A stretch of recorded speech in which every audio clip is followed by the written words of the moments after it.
And I am delighted to welcome out my panelists this evening. First, our alum of John Burroughs, Julia Bullock.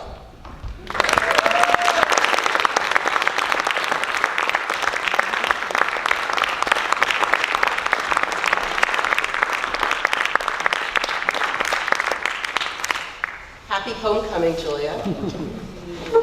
Julia was named just last month, in September 2018, as one of the 5 classical music faces to watch by none other than the New York Times.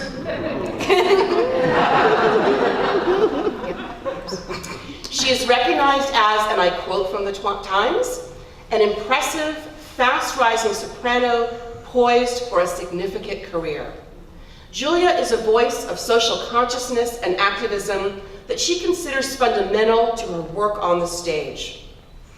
She is the 2018-19 Artist in Residence of the Metropolitan Museum of Art in New York. During her residency there, she performs and curates thought-provoking programs inspired by the question, is it possible to provide a voice for stories that have been made silent? Highlights of Julia's international operatic career include the world premiere of John Adams and Peter Sellers' Girls of the Golden West at San Francisco Opera, John Adams' Dr. Atomic at the Santa Fe Opera, The Rake's Progress at the Festival d'Aix-en-Provence. See, if I'd gone to Burroughs, I'd be able to pronounce it. and the Dutch National Opera, and Purcell's The Indian Queen at the Bolshoi Teatro Real and English National Opera. Julia is a native of St. Louis, a graduate of John Burroughs, an alumna of Opera Theater's Monsanto Artist in Training program for high school students. She earned her bachelor's degree from the Eastman School of Music, her master's degree at Bard College, and her artist diploma from the Juilliard School. She will make her Opera Theater of St. Louis debut this summer in the world premiere of Terence Blanchard and Casey Lemon's opera, Fire Shut Up in My Bones, inspired by the memoir of Charles Blow. Dwayne Foster is an actor and an educator. He made his Broadway debut in the original cast of Ragtime in 1998 and enjoyed an extensive national career performing in House of Flowers, Porgy and Bess, Pearlie, among other major musicals, before returning to St. Louis to return to his alma mater in the Normandy School District to first revive their drama program, and now he is the Fine Arts Coordinator of the district's Fine Arts program. One of Michael Brown Jr.'s teachers, Dwayne Foster was inspired to help develop Antigone in Ferguson, which first premiered at Normandy High School in 2016, and recently played for a limited engagement at the Harlem Stage in New York. Mr. Foster has received numerous awards, including the Arts and Education Council's St. Louis Arts Award for Excellence in Arts Education and the Yale Distinguished Music Educator Award. Christina Rios is Artistic Director and Casting Director of RS Theatrics, a St. Louis nonprofit theater company in its 10th year of producing St. Louis premieres of thought-provoking works that demand conversation, offering new productions of work by such important contemporary voices as Lin-Manuel Miranda, Rajiv Joseph, and Stephen Adley Girgis, but he's not. we don't tell him. They're already right now, I think, on social media. As a performer, she has appeared in numerous St. Louis productions, including the Three-Penny Opera, Jerry Springer, the Opera, First Lady's Suite, and Into the Woods. And finally, Andrew Jurgensen assumed the leadership of Opera Theater in July 2018, after most recently serving as Director of Artistic Operations and acting as Interim Executive Director at the Washington National Opera at the Kennedy Center. Highlights of his collaborations with the WNO, with the WNO Artistic Director, Francesca Zambello, include a presentation of Wagner's Ring Cycle, the revised world premiere of Appomattox, the East Coast premiere of Champion, and commissioning 6 new chamber-length operas as part of the American Opera Initiative program. So hopefully you all now understand why I am completely honored, delighted, and very humbled to be joining these people on stage.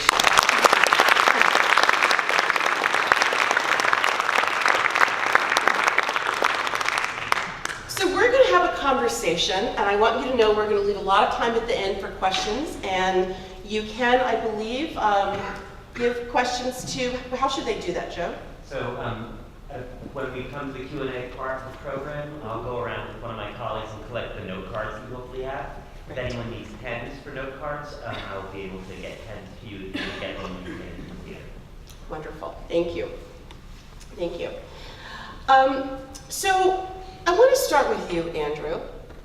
So Opera Theater's programs have been serving our community and expanding the art form of opera for over 40 years. And tonight's event is kicking off a new series for the company. So can you tell us a little bit about why Opera Theater is creating this new series? Thank you. Sure. Thank you first, Adrian, for being with us tonight. It's a delight, and thank you to all of you. On behalf of everyone at Opera Theater, we are thrilled to be starting this conversation with this great group this evening. There are a number of reasons to be having this conversation, and the first, I have to be honest, is logistics. As we prepare for the world premiere of Fire Shut Up in My Bones, we are excited about sharing with our community the work that will be on our stage. Assembling the full creative team behind that project at one time in the year was a logistical nightmare, with schedules like you just heard from Julia, but also Terrence Blanchard, Charles Blow, and Casey Lemons. It wasn't possible to get them all here at one time in the year. And so my brilliant colleague, Joe Fowler, learns to make lemonade from a lemonade schedule situation and is enabling us to have conversations across the year as we look to the spring season that will come.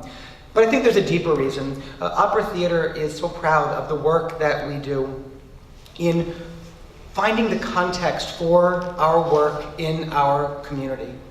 Opera doesn't have to be and shouldn't be simply a museum piece that reflects history or ways of doing things. Opera can be and should be a part of our ongoing conversations, and that reflects the issues that our society is talking about. And so as we look to the work that we will do and the brilliant artists who will bring that work to our stage, what are the conversations that we want to have and that we can have that will help us find meaning in that work, but also help Opera Theater and opera be part of meaningful conversations across our community? It's our hope that one will inform the other, and that it will make the performance experience richer, and that hopefully in a small way we can be part of meaningful conversation in St. Louis. Wonderful. This is why we're excited to have you leading us. It's my honor and my delight to be here. So Julia, you've written and spoken a great deal about your experience claiming and reclaiming your identity as someone who is biracial. And ultimately you've said that it was through classical music that you were able to, quote, own your full self.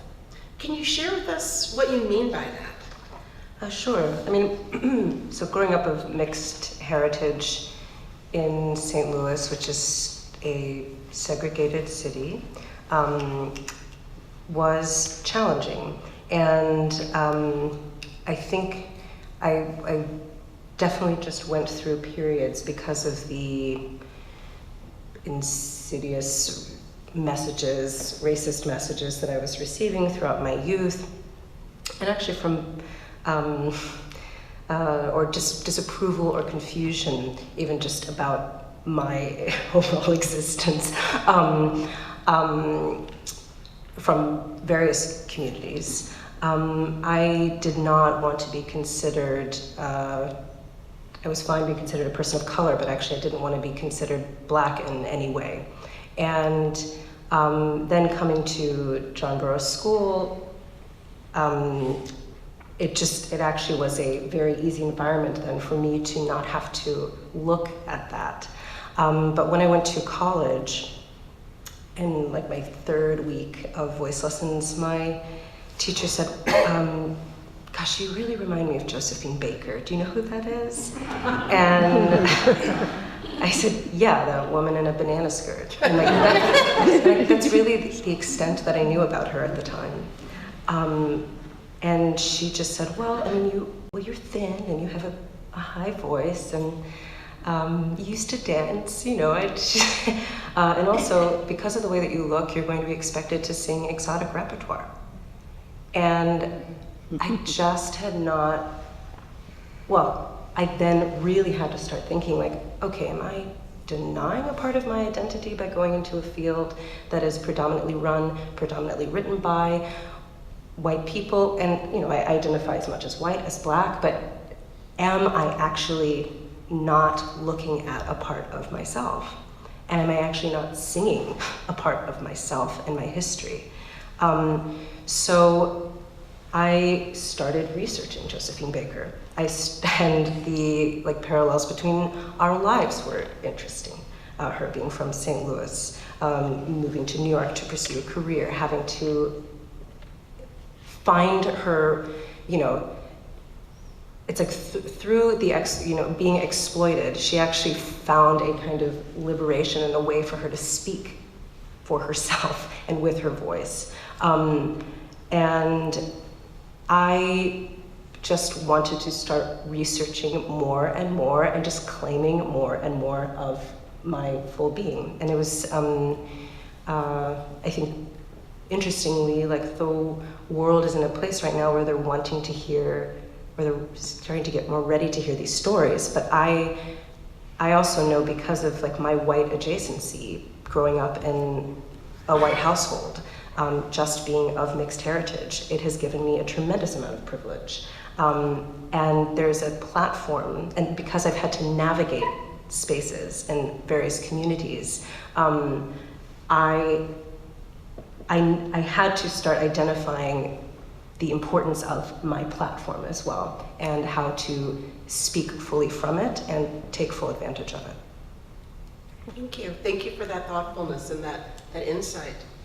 So, Dwayne, on Broadway, when you were on Broadway, how did race affect your casting opportunities? And if I can kind of give you a kind of a little bundle of questions that you can kind of sort of think about. So how did race affect your casting opportunities? Did you find yourself typecast because of your race? And the opposite of that, were there roles that you felt that you were not considered for because of your race? Very, very impactful questions. She hates that word. He did it. Because it's not. He won. Okay, so I was You going gonna to get start there? off with it. I'm sorry. We had a debate backstage about whether or not the word impactful is a real word. It's not. Um, It's not. It may not be the most important topic we're discussing this evening, but it may get the most laughs. Oh wow. So I'm an old school grammarian, I'm sorry. First, let me explain how I got to Broadway, because I did not go through the grind that a lot of my colleagues went through. I was doing ragtime in LA, and the Toronto company was closing up to move to Broadway. And the part that I was doing became available on Broadway, so instead of auditioning, they moved me to open the Broadway. That's how you got to Broadway? That's how I got to Broadway. Wow! And I replaced Kingsley Leggs, who's from St. Louis as well. So, yeah, it's like kissing it. Okay, so. That's how good you are, right? But I have to look at it from this perspective. I was in New York from 1997 to 2006, and as a black man, once Ragtime closed, or even before it closed, I had to consider auditioning and finding other jobs. And every year there's approximately 40 plays and musicals that come out in New York on Broadway. And to audition, first of all, as a black man, I'm going to think, well, what shows definitely would need a black man in it? Well, in 1997, you had The Lion King. That was basically the only show. Ragtime in 1998, the Civil War in 1999, 2000 we did a revival of Porgy and Bess at the New York State Theater. Then a year later, I think Hairspray came out. And then you might have had Caroline or Change. And I'm not even talking about the plays, but basically I want you to understand that those were my options of shows that I can definitely possibly get without going through what was back then non-traditional casting. So there weren't a lot of options in my head, and I had to live in a world of, well, I have the voice and I have the training, so I should be able to get any type of show. And not to say that they did not cast black people in these other shows, but just the opportunity wasn't as widespread as I wanted it to be. And can I interrupt you, just to use that term, non-traditional casting, can you just explain to everyone what that is? Well, now it's called colorblind casting. So it's basically, you know, casting people who are not white into roles that were traditionally done by white people. And they call it colorblind casting now. It's another term they use, I can't remember. Color conscious. Color conscious. Oh, yeah, color conscious. Oh, Jesus. But yeah, yeah, and then it became the caveat for most black actors on Broadway that when you could not get that gig, then you can always go and do an Ain't Misbehaving. You can always go and do a PMB, which is a Porgy and Bess. You can always go and do a Smokey Joe's Cafe. Those were the touring shows. So, you know, that was your end game, that if you could not book a show, you can definitely go audition for an Ain't Misbehaving and get it and go somewhere for 7 weeks and work. So it was completely and totally void of opportunities. However, I was typecast because I was an understudy in Ragtime, and I was a very good understudy. And once you are a very good understudy, they keep you in that category. And I can name, basically, when I was on Broadway, Brian Stokes Mitchell was the black guy you hired for the new shows. Norm Lewis was the guy who you hired to replace Brian Stokes Mitchell. And Dwayne Foster, Darius DeHaas, they were the understudies. And that was the box that I lived in. Wow. Can you just say a little bit about how that affected how you sort of lived your life, or how you experienced the world? I mean, you may not want to, I don't want to make you feel uncomfortable, but. Well, I think the best way that I can put it is that you start thinking about what you've done to prepare to get to this point. And, you know, you think about what your teachers have said. I went to Morehouse College, and so my teachers would say, you need to do this because that career might not last, so you might need this to fall back on. So that was always in the back of my head, that I will fall back on teaching, or I will fall back on something that's in the entertainment field that may not be on stage. And so I think I didn't feel a sense of anger, but there was frustration, because I knew that I was just as good as those in the room. And I would be the one who would stay to the end of the audition. They always kept Dwayne to the end, because Dwayne kept everything fun and positive, but I didn't book the gig. And so I stopped being fun and positive, and that's when I started booking touring shows and principal roles in touring shows, because it was something that I was putting myself in another category of trying to please the men behind the table. And then I realized that there was some narrowing and some shallowness coming from behind that table. And my last situation before I moved back home, I was doing a Christmas Carol at Hartford Stage. And I had replaced a man that had been doing it for at least 20 years. He was African American. And the patrons would come back, we would come to the lobby after the show, and you were great, but you weren't so-and-so. And they were so used to him. And the reason why they really loved him was because he made his debut there doing Showboat. And whenever they saw him in the Christmas Carol, they always said, "There's Old Man River." Oh my goodness. Yeah. And so that moment alone made me realize what type of audience I was playing for. But at the same time, it made me realize that audiences, especially those who are loyal to a particular theater, here in St. Louis we have the Muni, they have a certain expectation when they get to the theater. And when you start changing that, then it starts to create a wave. But I'm glad that I left when I did. I left when Color Purple came to Broadway, and I made it my mission to come back here and to train beyond a doubt African American children, so when they go to audition for Broadway, there will be no way they could be denied because of their abilities. And so 12, 13 years later, I see a lot more opportunity, but not enough. No. Okay, we'll come back.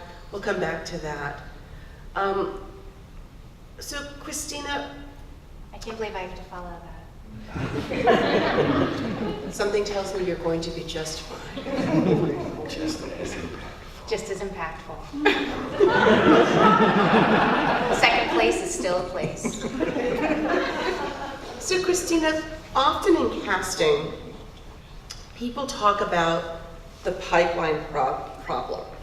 And so, can you tell us a little bit about what that is? And also, as a producer, when you select a production that requires a majority of minority roles, how do you approach casting? Is there extra effort that you have to extend in order to ensure that you have an excellent pool of candidates for roles? Do you pre-cast to guarantee a particular actor before you decide to do a production so that you know that you're going to have excellence in the role? How do you approach it? And again, maybe start by telling us what this pipeline problem is. And I'm guessing that Dwayne is going to tell us there probably isn't a pipeline problem, but we can have a conversation about it, right? I was going to say, well, there's a pipeline problem. How would you describe the pipeline? I'm trying to think of like a super succinct way so I can get through all these. It's not a problem coming from to the stage. It's a problem coming from the stage to the people. Right. And pulling those people. There are plenty of people ready and willing and able. There's like a million people. You can find. I feel like I'm gonna kind of answer all these in a melange. Well, what do people mean when they say pipeline problem? Maybe start with that, and then we can.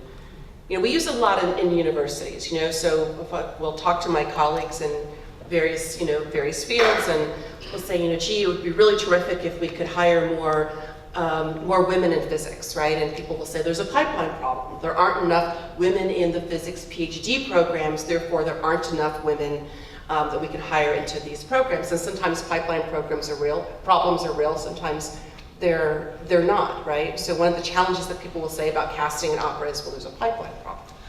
Well, then I would say, based on that, there is not a pipeline problem in the way that the talent pool, even if we just want to talk about St. Louis, right? So the talent pool here is huge. You can absolutely produce and cast any show that you want to do, literally any show in the canon, as long as the rights are available, because that's illegal otherwise. So you can do anything you want to here. If the problem, I think, personally lies at the end of the pipeline, which to me is that casting table, and you almost across the board get people who do not reflect the community or the show that they are trying to cast. And if you're talking about people of color, I have been in a lot of meetings where people very genuinely sort of want to pat themselves on the back for having two people of color in a show. Well, we got some, and I always think about that, it was Ruth Bader Ginsburg, how many women could be on the Supreme Court? And she's like, well, 9. And people are like, well, 9.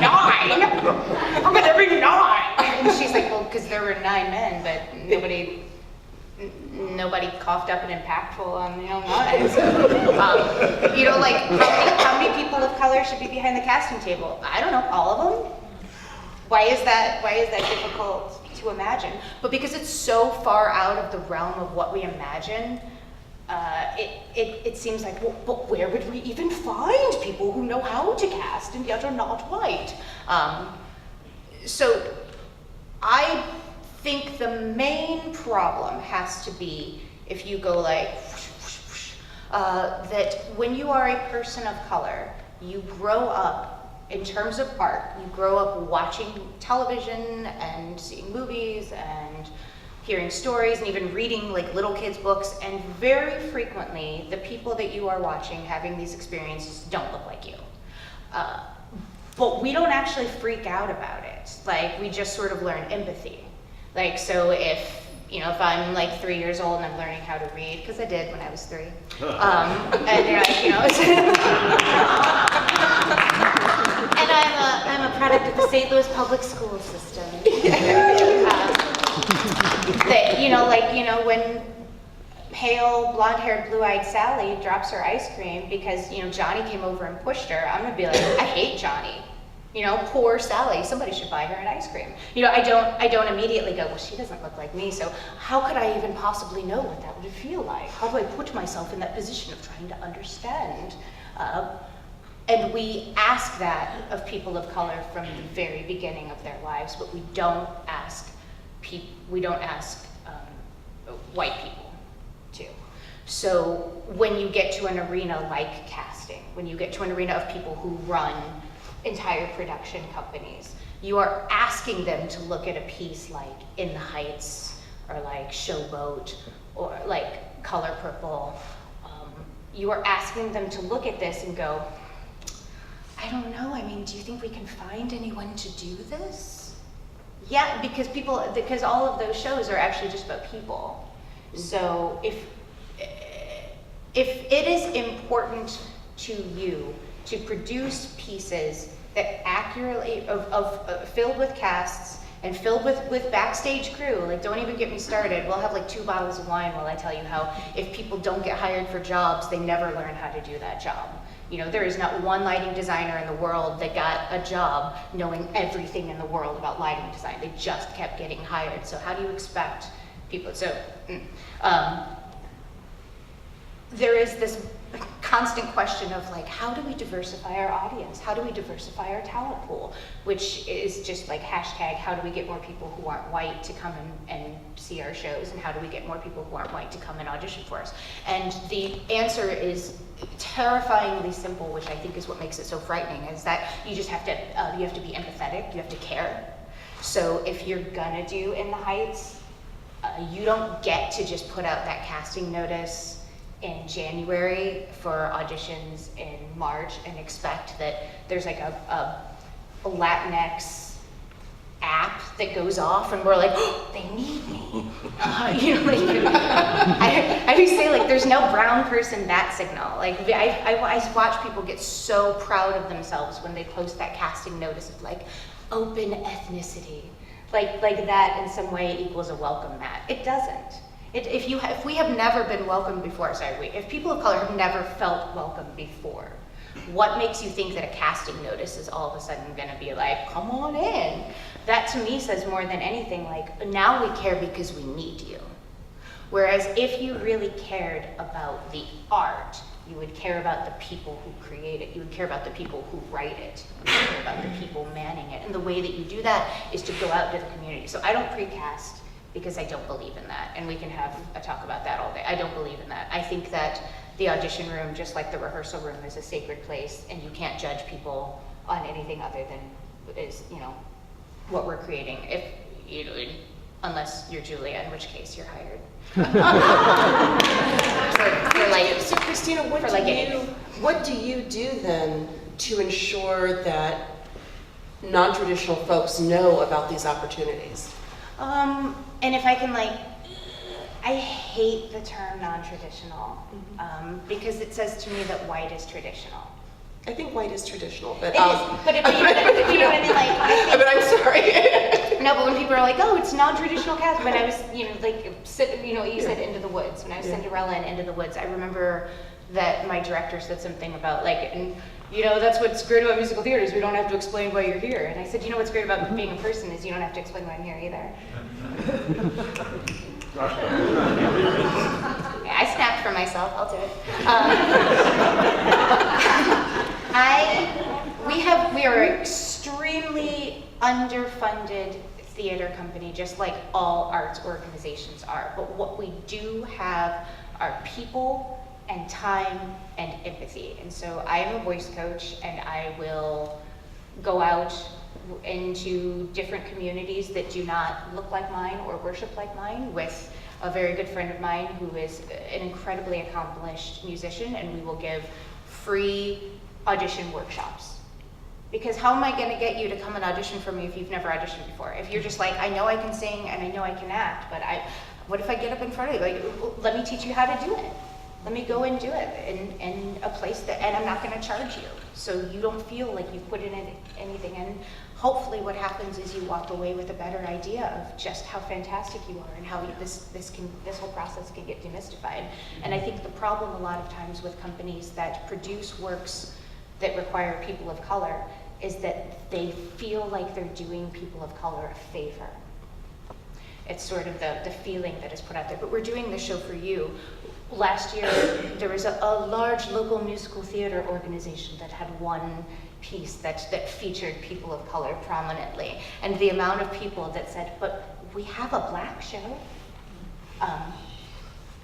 And not ironically, like to me or to people I was talking to, I was like, no, you have a show. It's actually easier to say. It's less letters. Broadway's the same way. Yep. It's the exact same But way. we have the one. If Hamilton wasn't a success, no one would be talking about color-conscious casting right now.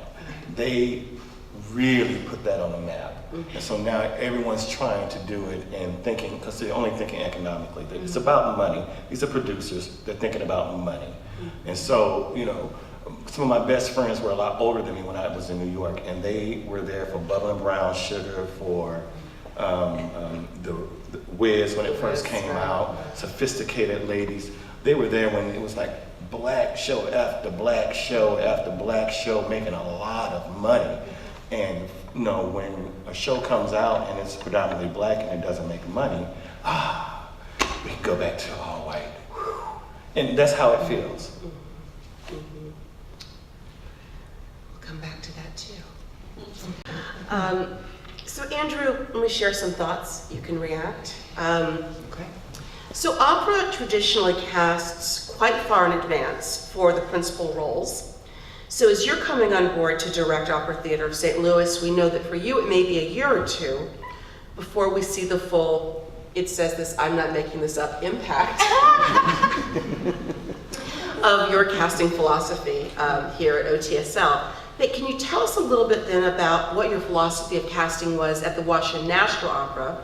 And in particular, just kind of elaborating on what we've been talking about, in opera, so many of the characters have been written by white men in Europe who have little to no knowledge of the culture that they were reflecting. And so when you were at Washington National Opera, did you find that singers of color were resistant to playing roles that were created through acts of colonialism, acts of cultural appropriation, and how did you address those issues? So a whole, again, set of things for you to respond to. There's a lot to react to in there. I feel as though each of those questions is a dissertation unto itself.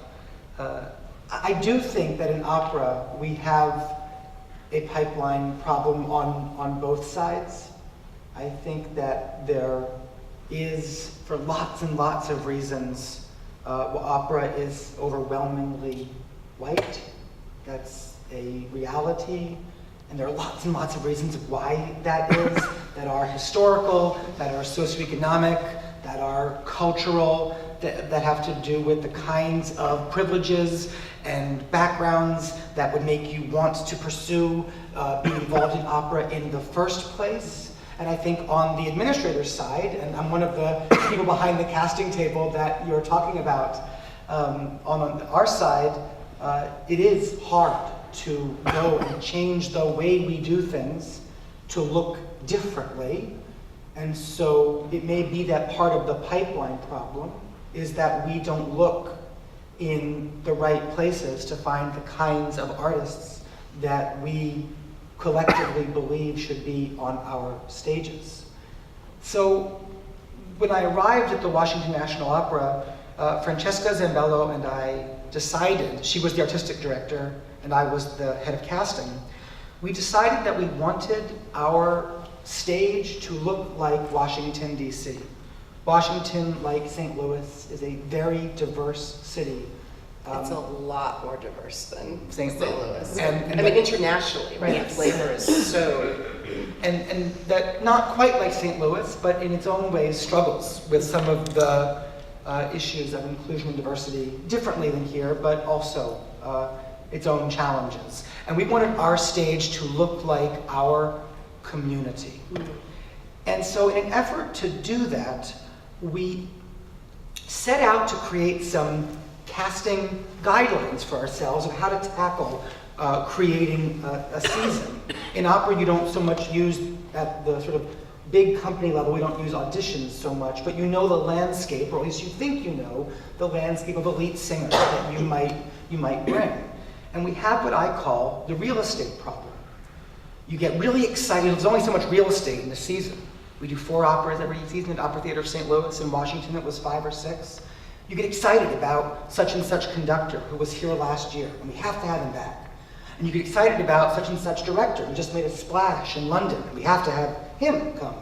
And you get excited about singers, and you start filling spaces, and before you know it, if you weren't intentional, you've cast the season, and you run out of room.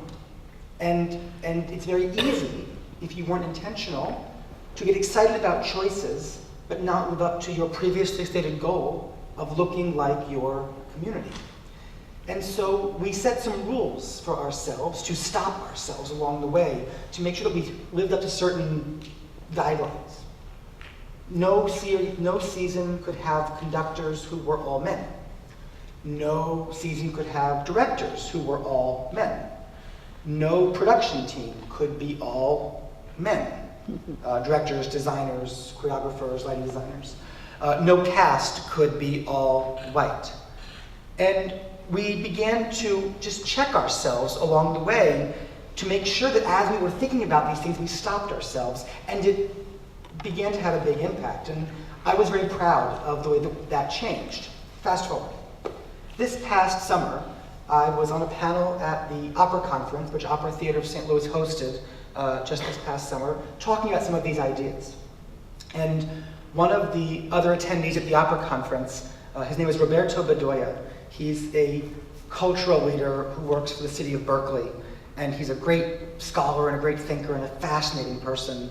And Roberto raised his hand and he just lambasted me. He said, this is the worst way to think about casting, because inclusion is not about rules and checking boxes. Inclusion is about something that's in your blood. And if you really meant it, you wouldn't have to think about it. You wouldn't have to check a box or tell us that you were making sure it was on the way.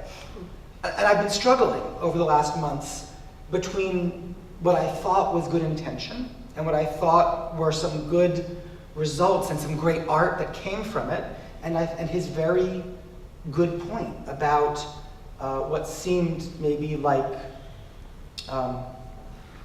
a color in the lines or a check the boxes approach to inclusive casting. And I'm reconciling that to myself by saying that it wasn't, I came from a background of a lot of privilege. These were not issues that I had to tackle as a young person. You're right, we're not asked, I was not asked to think about some of these things as a young man. And so the way I'm reconciling this to myself is that I hope that rather than saying it's in your blood or it's not in your blood, it's a muscle. And that through exercising the muscle, I will become stronger and I will have to think about it less. And indeed, I hope, I believe that we are coming to a place, that I am coming to a place where it is more part of my my consciousness, or less part of my intent, and more part of just how we see the world. It is absolutely the case that much of opera was written by, almost all of the canon was written by white European men who had no idea about the other cultures that they were trying to describe. It's also true that some of these great roles can be sung, all of these great roles can be sung spectacularly by people who have spectacular voices. And there's a whole conversation to have about, does Madame Butterfly have to be an Asian woman? Does Othello have to be a man of color? And there's lots of ways to talk about those issues. I'm fascinated to have that conversation. But what I think is important is that if we are starting from the place of simply hunting for the very best singers and the very best performers who will come to our stage, and we do so from the state of being stronger and of having worked those muscles so that we have maybe more inclusive mindsets and have deeper understanding, my hope is that we will have to talk a little less about the second part of your question, because we'll find great artists to sing great roles. Right. And Joe, should we go to the audience with some questions? I can start collecting questions. If you want to do one more Yeah. stage and I'll gather. Okay, terrific. And I want to say one thing. What was your friend's name, your colleague's name? Roberto. So if I can just muse for a moment on what Roberto said, because when he said it should be in your blood, which I take to mean it should be in your heart. And I agree with him, but I feel like it's unrealistic to expect people's hearts to change over time. Now, I'm not in this wonderful performance sphere that you all are in. I'm not in the arts. I'm an old-fashioned school teacher who doesn't like the word impactful, as we've already established tonight. But if I can go to what I work on, which is faculty hiring and diversity, right? And I'm incredibly proud of the fact that we have essentially doubled the number of African-American faculty we have at Washington University, and we struggle with our pipeline in much the same way I suspect that opera struggles. But the way that we were able to, and we don't have, it's not like the chancellor hires the faculty, it's my colleagues who hire the faculty. And I think it would have been unrealistic for me to say to my colleagues, when your hearts change, we will begin to hire faculty of color. Let me know when your hearts have changed. I don't have time for that, and that's not, nor do I actually feel like I should be able to access their hearts. But we took an approach very similar to yours. We came up with checklists. We treated it as a process. And instead of people saying, oh, I know the best physicist in the world, it was kind of like, I'm going to do a series of steps, and I'm going to step back and I'm going to check myself and say, hey, wait a minute, what does this look like? And then I'm going to do a few more things. And voila, all of a sudden, by really approaching things in a way that was very process-oriented and not kind of what does my gut tell me to do at any moment, we were able to do things completely differently. And I really like your analogy of the muscle. So now people it's just changed the way that people think. So I'm going to say I think I kind of side with you over this Roberto person. So another way of thinking about it. I'm sure he's a lovely person. He's wonderful. Another way of thinking about it. I'm on Team Roberto. Are you also anti-Roberto? No, I'm on Team Roberto. You're on Team Roberto? Another way Do you think the heart has to change first? I think that my mom used to say this thing that I thought was really annoying, but turns out to be brilliant, like I'm sure we all experience, was that if it's important to you, people will know. Like you don't have to be like, I'm gonna do it, it's important. Well, if it's important, then people will know. You won't ever have to say. When I was dating, and I'm not anymore because I'm super happy, but when I was dating, I had a series of things that I realized would like trigger me to like, I gotta go. And one of them was when somebody would say, I'm a nice guy.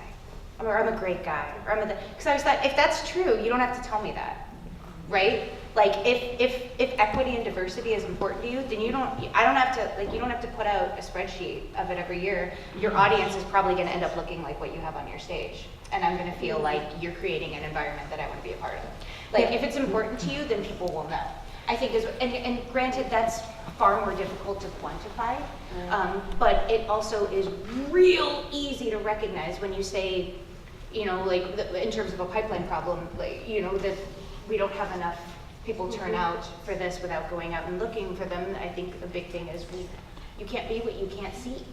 What are you showing them that is actively discouraging? People think that you can be only encouraged, but you can be actively discouraged like every day of your life. So Julia, what do you think? Well, I was just going to, these past 2 days I've sat in on board meetings and gone to different sessions with community leaders in St. Louis, talking actually about how can St. Louis Opera become more integrated in the community, and so that it's not just that it's like what is their responsibility as an arts institution to the community of St. Louis. It's not about trying to just bring in young brown people into the theater, whether they're sitting in the seats or on the stage. And that is actually something, I mean, I knew all the work that they had done in the with education, but this is something I did not know existed with you all. And it made me very excited sitting in a room with a group of people from, and even actually as we're sitting in that room, we're like, okay, yeah, but are we actually representing, even on this panel, like in this meeting, are we representing all of St. Louis? Are we still just doing like, we're hyper-conscious people with like awareness and a lot of privilege and time to talk about it? And it's like that came up in the meeting. And I just, it absolutely, I'm on the muscle flexing thing. It's like I think functioning in a place of like, well, you just don't get it yet. It's like, that what a place of like assumption and like that is not getting the conversation started. That is not actually even looking at, that would like me looking at a white person saying like, you just don't get it and you probably never will. It's like I'm actually saying you're actually just not a human being. You're like actually not I don't view you as a complete human being.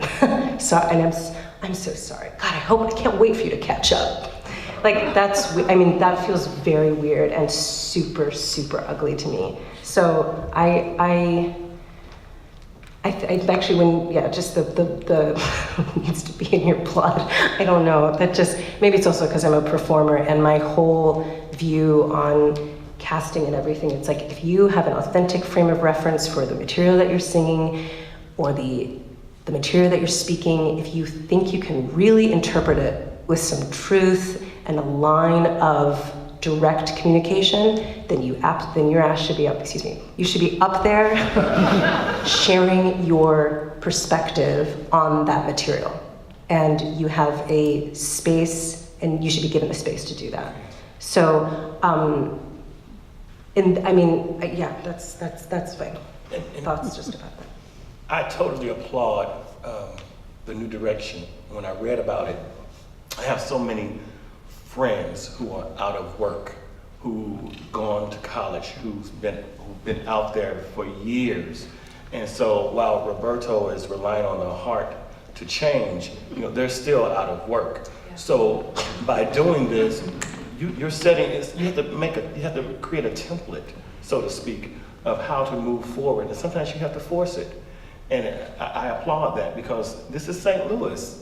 This is just our world. That's just the culture of our world. It is, right? It is. And it's a lot of people, and when we're talking about the pipeline, I was saying that I know so many people who are out there looking for work. They've created opera companies, Opera Noir, used to be Opera Ebony, and Kenneth Overton was just here at the Union Opera Company. I just hung with him 2 weeks ago in New York, and it's just like, it's still too much of a struggle. So if more opera companies can think like this would be wonderful. So there's a concept in professional sports. I shouldn't talk about professional sports because My knowledge there is very limited. But it's called the Rooney Rule. Yes. Oh. And Yeah. I think it was college football. And there weren't enough coaches of color in college football. So they enacted a rule that in every search for new head coaches, one of the finalists had to be a person of color. And within, I'm making this data up, but I'm directionally correct. I like that. I like that. I'm stealing that one. That one's still Within 3 years, 30% of coaches were people of color. It was a It massive. increased statistically It significantly. was a massive change over a very short period of time. But would you say it was? It was an impactful change. One of the things that I would love to do at Opera Theater over the coming years is to enact such a rule for every single hire that we make. Because so there is actually a problem in opera that sometimes what you're looking for is a dramatic soprano who has a really high C the field is small. There are a lot of singers out of work, but it's a small field. And it's easy sometimes to look at the part of the field you know. That's right. That's all it is. And so if every time we made any hire, not just singers, by the way, last year 7% of podium time in professional opera went to women. So the problem is not, by the way, just on the 7% of conducting jobs in this country in opera. I'm actually surprised it's that high. So either way, it's not good. Though. We can agree that it's not good. No. Right? So it's not just a problem on the race front. We have a lot of work to do in a lot of ways. And one of the things that I hope will help us align this pipeline problem and the quality question with real inclusion would be this idea of a Rooney Rule for every hire. So that anytime we hire anybody to do anything, we check ourselves to ask, was there somebody different, I won't say non-traditional, but somebody different who might have done this work as well or better. And I also think the other part of the Rooney Rule was, if we can't find someone, if there isn't someone there, what are we going to do differently so that next time there will be someone there? So it was both of those pieces. How do you cast the net differently? Right. Yes. Yeah, and how do you do internal promotion and all of those things? So some great questions from our audience. So here's one that I find very intriguing and provocative. Oh. Impactful shows. We can't force that. Now she abandons me. Now that I'm on board. Whoa. We just hit 5. So what do you feel about a Latinx person playing an Asian character, or fill in the blank? Many of us are mixed. Do we just fill the ethnic roles, or must we limit the role to a particular ethnic identity? I think I got that right. Yes, Christina, do you have something to say? Thank you. I think that, and I am just me, and I'm also really kind of angry. I should probably like just state that. I think I've just kind of gotten to the point in my life where I've swallowed so much that now I just don't swallow it anymore. So if I come off kind of angry, it's because I kind of am. I think that when you choose a piece where the playwright or the composer has written in to the character, especially the character breakdown, to specify a race or ethnicity, that on many levels it is wrong to change that. And I think we can all like agree to disagree, but if you ever want to sit down and read play and musical and opera breakdowns, the amount of people that say that they should be Caucasian or white, it's very, very small. Almost the only time, or not the only, what was it, directionally? Directionally correct. I'm so like, were you did you write it down? Right? I was like, write it down, I can't Yeah, think that of was write it down, great. directionally correct. More often than not, the only reasons they are specified is because they have a race or ethnicity attached to them that frequently is not white. So I have a really hard time as a producer reading something that says that this person should be Latinx, and going, but I know him and he could pass. Like, why do I think I'm more knowledgeable than the person who wrote it? Why do I think that that's my job? If I wanted to change a line or a scene in that, I would have to contact Samuel French or dramatists or MTI and say, we're gonna take this out, and I would have to get permission. So Libby, if I could just sort of really, get precise about the question. So you really believe that we have to be true to the ethnicity. It's not enough that people of color can play these roles for each other. We can't have a Latinx person playing an Asian American role. The main problem with that is that in doing that, you say that we are all alike, right? That I'm just not you. I'm just not white, is ultimately the bag that you put us all in. And if you want to talk about a super dehumanizing experience, that's it. You're just not white.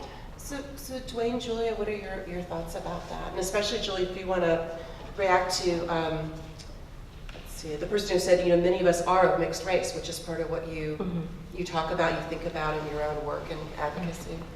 It was when I was playing Kitty Oppenheimer this summer in Santa Fe. There's a really nice article that the Atomic Soprano, and anyway, John Adams just talked about how he felt that Kitty had found her voice really in my particular rendering. And this woman, and I rarely read comments, but it was the first comment that came up and right under the article, and she said, all of you guys in Santa Fe and your left wing, whatever, blah, blah, you always talk about cultural appropriation, but here you are Hamiltoning it up with Julia Bullock playing Kitty Oppenheimer.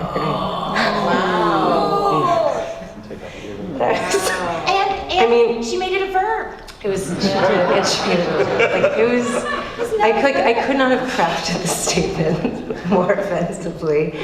And first I just wrote, well, I just want to make it clear that actually I'm not appropriating anything. I'm of mixed heritage.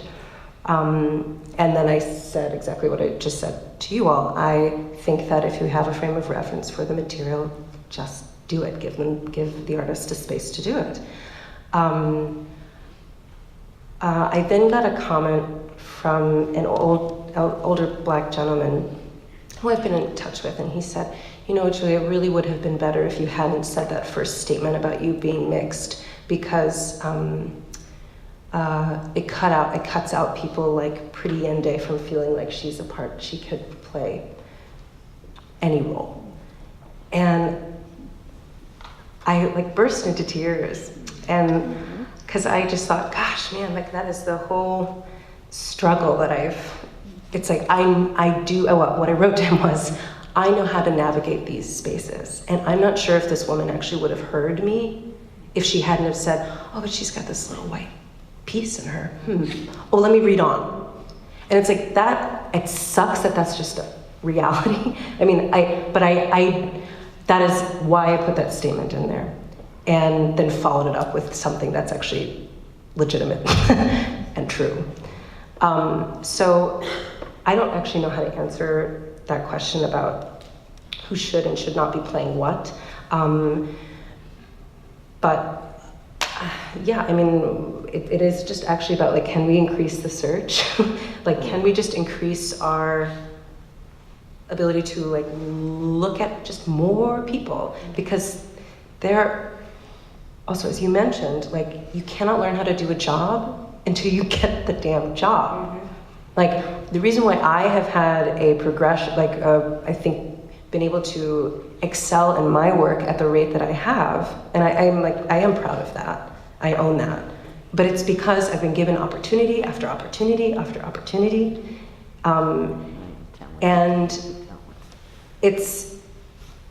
and I've grown from all of those things, all of those opportunities.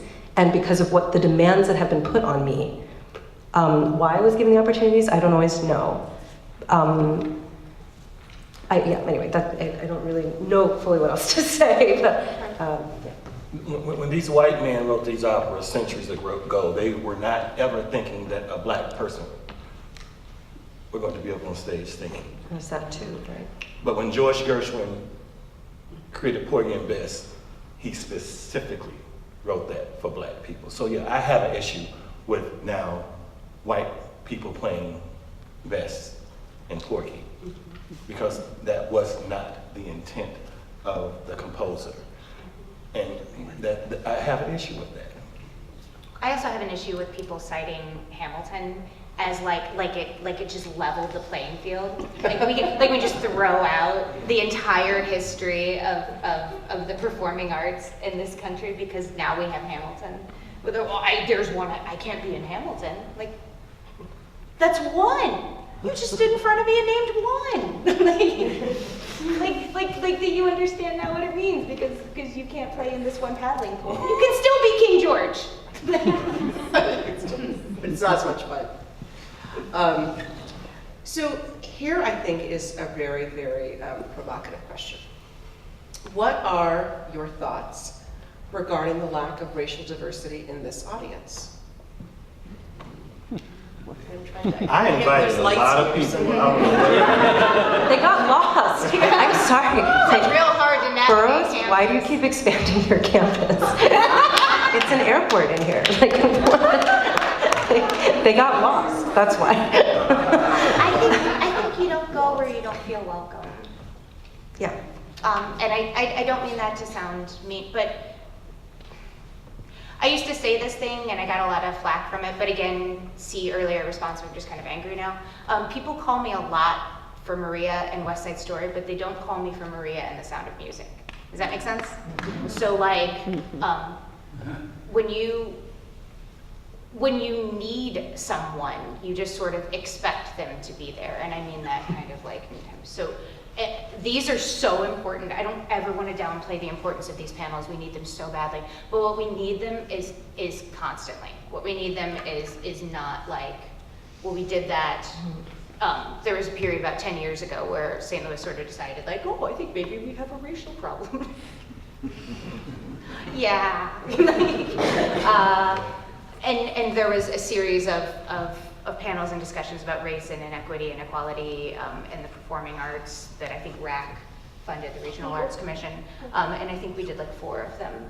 And then there was sort of that feeling like, well, we just couldn't get the turnout. And I went, oh my gosh, but that's one of the things we talked about. And I think you just have to keep having them, and eventually people will trust. Here's the thing, we might not love Roberto. I love Roberto. I don't know him, but I love him. We might not agree with that thing of you have to feel it in your veins or in your blood, but if you keep doing it, at least it seems more genuine, right? At least it seems like it's not because this is tied in with something you're doing this season or next season.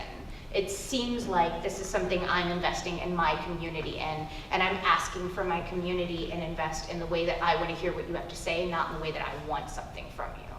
So I think for the most part, people of color in St. Louis are not used to be spoken to that way. For the most part, in the performing arts, where people of color are frequently used to being spoken to in a way that you need something from them.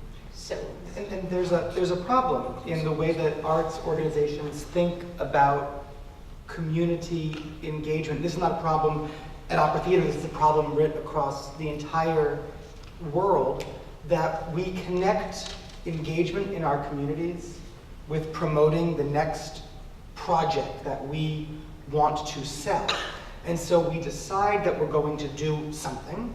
We go out and we say to people in the community, we're doing something that we think speaks to you, and we hope that you will help us to gain momentum or enthusiasm around it.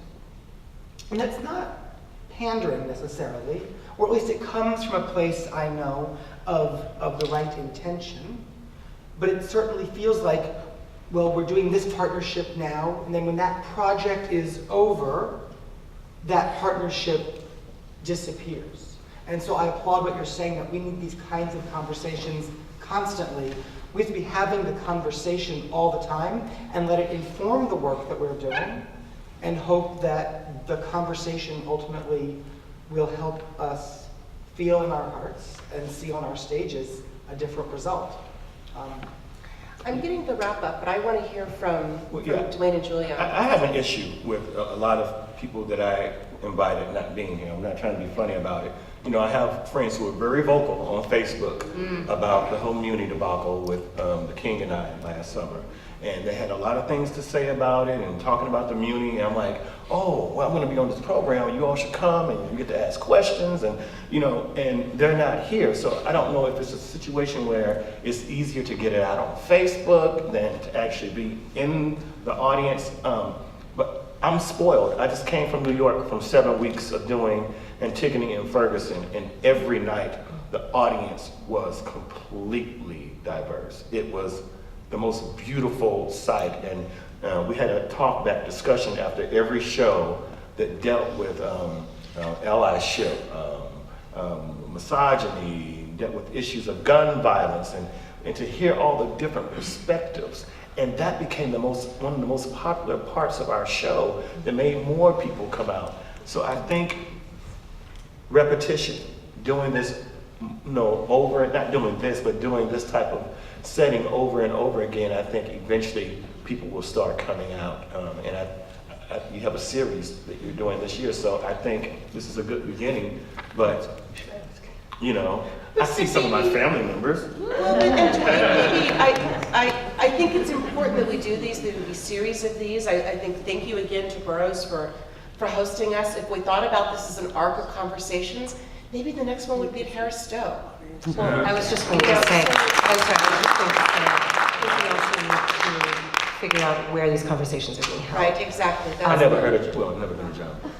Oh, right, you said you'd never been to John Burroughs before today. I went to the Galleria. Is the Galleria down that way? It's like, But that's the closest I've ever been. So yeah, like the next panel, I mean, I'm not a part of the scheduling here, but it would be interesting if the next panel was held in a different part of St. Louis, and then we will see how the demographic is there. Like, will this particular group of people like show up in that space? Do they feel comfortable in that space? Because, and that's also very informative for all, moving forward about how these conversations take place, how they're marketed, who's on the panel, et cetera, et cetera, et cetera. So, Joe, do we have time for one more question, or should we wrap? oh, he's got the watch. Probably wrap. We could have that question we discussed at the reception afterwards. Okay. All right. So, moving to my wrap. And I really want to thank the audience for the questions are fantastic. So, what we'll do, we will put these questions over. If there's another one of these questions will be at the top of the stack. If there's another one, wherever it might be, that will encourage people to come. So I want to say, and this has been really exciting for me tonight, and I had told Andrew when he invited me to do this, I said, really on a Friday? Because normally I'm home in my pajamas by 7 p.m. on a Friday. So this is a big thing that I am still dressed and talking to people. Thank you. We're very grateful. We're very grateful. I thought about coming in my pajamas, but I thought that would be unprofessional. But I really want to thank you all. This has been a wonderful, wonderful evening. And we're so glad that all of you in the audience could join us. And in addition to thanking all of you for being here, and I think for me this was a, I think about these issues and these questions a lot in sort of my daily life, but this I have to honestly say, has pushed me to think about things I think about every day in new and innovative ways that are gonna, I think, make me go back to my office on Monday and have a new set of conversations. So I wanna really thank you all for that. I also wanna thank John Burroughs again for hosting this event and for being a really wonderful partner in launching this new series. I want to thank each of our panelists for sharing their time and their insights, and also thank you to the extent that you felt you were being vulnerable. Thank you for that, because that's not always something that we all want to do on a Friday night in a space that may be familiar to us or may not be familiar to us. I don't know what you're talking about. And while we're all dressed. And while we're all dressed. I want to thank Opera Theater St. Louis's institutional sponsors, who I mentioned at the top of the program. And Andrew, I believe you have a few more sponsors that you would like to recognize on our behalf. I do, thank you. The premiere of Fire, Shut Up in My Bones was mentioned several times this evening, and Julia, we are so excited to welcome you back to Opera Theater of St. Louis.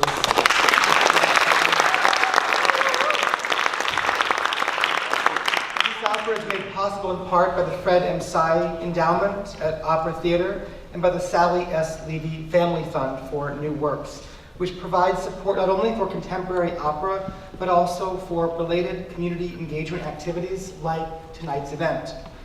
Leadership support is made possible from the Whitaker Foundation and the Andrew W. Mellon Foundation, and from the National Endowment for the Arts. Audience development programming for Fire, Shut Up in My Bones is made possible in part by PNC Arts Alive. We're grateful to all of them for making this work possible.